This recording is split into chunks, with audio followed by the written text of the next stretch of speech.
السلام علیکم. خبر میډیا چینل کې درته هرکلی وایو. امید لرم چې تاسو ټول به روغ خوشحاله وئ، ژوند په مزو کې به وئ. دوستانو مینهوالو په ثوابۍ کې ډېره زیاته افسوسناکه واقعه رامخې ته شوې ده. ډېر زیات ظلم شوی دی چې یو ظالم بدبخته زوی خپل بوډا پلار پانسي کړی دی او ډېر زیات په بد حال سره یې قتل کړی دی. دوستانو په ثوابۍ کې دغه ظالم بدبخته زوی خپل بوډا پلار څنګه پانسي کړو، خپل بوډا پلار یې د څه لپاره قتل کړو، د دې باره کې مکمل معلومات زه په درته په دې ویډیو کې درکوم. زموږ دا ویډیو خامخا وګورئ چې مکمل معلوماتو نه ځان خبر کړئ.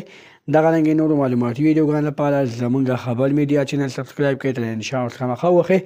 زموږ هر یوانې معلوماتي ویډیو تاسو ته په اسانۍ سره میلاویږي. دوستانو مینهوالو دا واقعه په ثوابۍ کې رامخې ته شوې ده چې تېره ورځ یو ظالم بدبخته زوی خپل بوډا پلار پانسي کړی دی او خپل بوډا پلار یې ډېر زیات په بد حال سره قتل کړی دی. خپل بوډا پلار یې په څه خبره باندې پانسي کړی دی، خپل بوډا پلار یې اخر ولې قتل کړی دی، دغه بوډا پلار یې داسې کوم کار کړی و چې دغه ظالم بدبخته زوی دومره غوسه ورغله چې خپل بوډا پلار ته یې پانسي ورکړله. هغه پلار چې دې پلار به د بچي سره ډېرې زیاتې خوارۍ کړې وي، ډېرې زیاتې سختې به ورته تېرې کړې وي، خو دې بچي د دغه پلار سختې ته ونه کتل او خپل پلار یې ډېر زیات په بد حال سره قتل کړو.